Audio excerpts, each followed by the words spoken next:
Hello there, gamers everywhere. I'm Sweeper92 and I'm here with Disney Dreamlight Valley. Yes, the game has now been released to Steam and Microsoft Store. Now, it is in the Xbox Game Pass as well, so if you want to play it for free along with tons of other games, you can play it through there as well. Now, I bought it on Steam. I actually bought the deluxe edition. Uh, yeah, deluxe edition.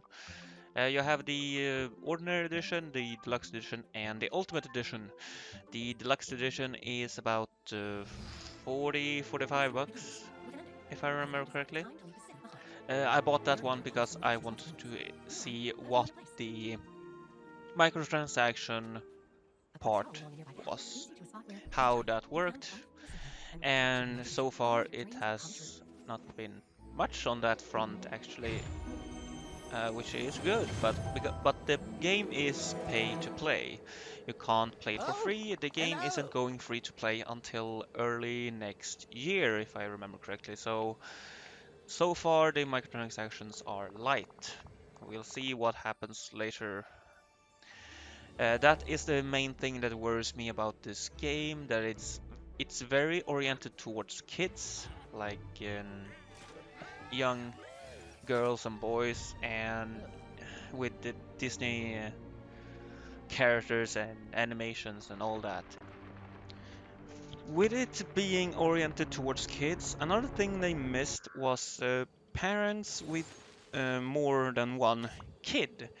As far as I have seen, the game only, well, for now, only supports one character at a time, which means that you can't have multiple characters in on one profile. So if you have multiple kids, well, they have to play on the same character, which can be a hindrance to story and some of the things you can do, as some things can only be done maybe once or twice per day. So that this is an issue, but it's we'll see when the full game releases, because right now it's in early access. So hopefully they do something about that. Let's get over some positive things as well, because yes, there are quite a lot of positive things with the game as well. Let's start off with the characters themselves.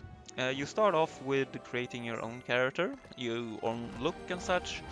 There are some things missing, like for instance, if I'm gonna be that guy, I would like to see more man-styled haircuts. A lot of the haircuts are very oriented towards women, which is fine. I have no problem with that. The hairstyles look fine, but they also look kind of glued on to the character. They don't look natural. Not as you would expect them to look, at least. At least that's how I feel that you look like. Now, when creating a character, or after creating a character, you get dumped right in the game. You meet Merlin, and then you meet some other characters. And all of the characters that I've met, they really reflect what I would expect them to be like. Like Goofy being Goofy, happy and kind of half oblivious to everything, but also kind of getting along with everyone and actually knowing what's happening. And of course, Scrooge McDuck is Scrooge McDuck. He wants money, but he's also friendly and knows that a happy customer is a paying customer. And of course, we have Mickey Mouse, who is the friendliest little mouse we will ever get to know. And of course, Merlin is Merlin, a bit mystic, but also straight to the point. Well, okay, maybe not straight to the point, but he's very. This is what you need to do. He is kind of the story quest orienter. He knows what's going on, well, for the most part, and he knows what to do about it, for the most part. But I am enjoying the characters a lot, even when each time I hear that I can look and I can meet a new character, I'm looking forward to that moment. I'm looking forward to seeing that character and meeting them, actually. Now, I have made one new friend that was added, and that's Wally. And he is just as you expected. Very, very shy, but I am getting to know him a little bit better.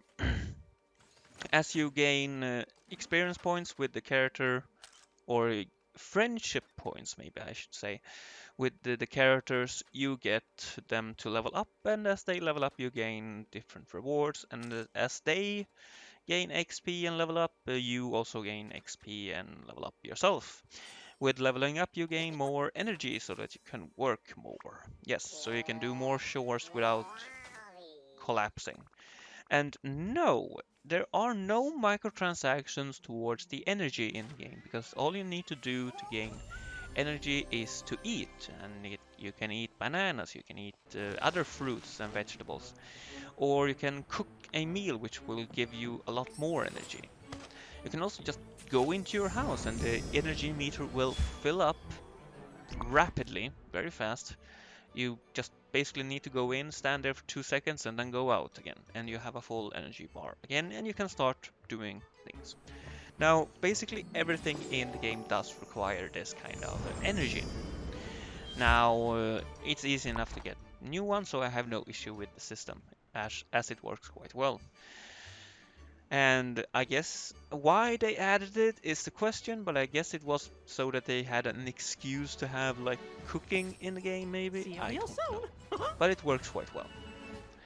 Now, it's also quite fun to run around exploring the pieces of island that I've found, or unlocked, I should say. Now, finding new things is very nice, and I haven't explored everything yet. Uh, and of course, there are multiple ways to expand, or multiple places that I can expand on later on. I'm looking very much forward to doing that. I also found a quest, kind of a hidden quest, that will allow me to, well, not allow me to, but it takes place in more than one area, so it's going to be exciting to see what happens when I complete that quest. So yes, all quests aren't from characters, you can also find quests out in the world, which is a nice detail. I hope that there will be some puzzles, like, they don't need to be easy. I mean, I think some kind of semi-hard um, semi-hard puzzles can be a good thing, because even if the kids can't do it, maybe an adult can help, or maybe there are some hidden puzzles, which would be a nice thing to have, I think. Now, overall, the game is looking very nice, but I have some reservations towards the microtransactions. Now, one thing I think we might see later down the road is DLC, like for instance Star Wars and Marvel characters being introduced in some way. I'm not sure about this, but it could easily be done, I think. But will they? Who knows? But I imagine this could be done with DLC, paid DLC that is. I could be wrong, and they could actually make it free DLC, but I have my doubts on that one. But I imagine Star Wars and Marvel will be something that releases after the full game has come out and the free-to-play has started. Now, for what kind of microtransactions we will see when that drops, we will just have to see. Now, the game also has a kind of a Game Pass kind of thing, which called events. Now, in events, you get points for doing different tasks. These tasks are quite strange, as they are like it's not catch 10 fish, it's catch 40 fish, sell 30 meals or whatever I have. Then there is one that is completely wrong, which is I need to find 20 topaz. And topazes, rubies, and other things like emeralds are dropped from mining. Now these aren't guaranteed drops, and it's random of which one you get. So getting 20 topazes is quite a daunting task because it takes a long time to do it. This one should have been collect 20 gems instead, at least in my opinion, because that would have been a lot easier and a lot quicker the reward you get for it doesn't reflect the time you would have to have you need to it doesn't reflect the time you need to sink into the task. So yeah, the event thing needs to be a little bit better. But the points you get for the event task lets you buy different things in the event tab. Now, some things can only be bought if you have the premium, which you can buy for the moonstones. I got 14,500 moonstones, I believe it was, for buying the deluxe edition.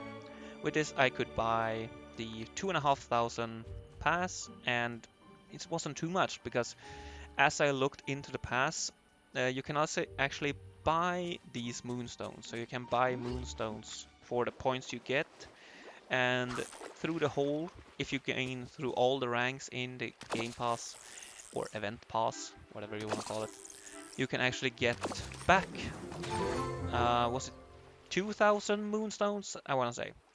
You can get back 2,000 of the 2,500 moonstones. So that isn't too bad, actually. Which is quite a deal, I would say. It's almost like Scrooge McDuck did this. He constructed the whole thing. But yes, these are my first impressions of the game. Overall, it's good. Are you willing to pay $25 for it?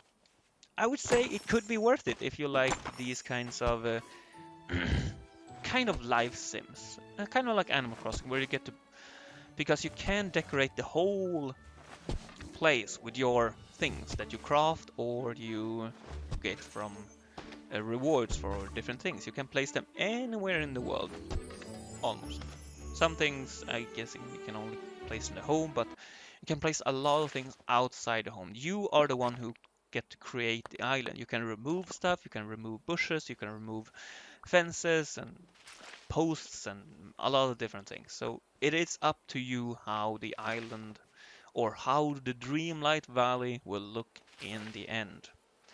So I'm looking very much forward to exploring more of this game, and I might just be diving right into it right now. I've been Swibbenite2, have a great life, and I hope to see you in future videos. Bye bye!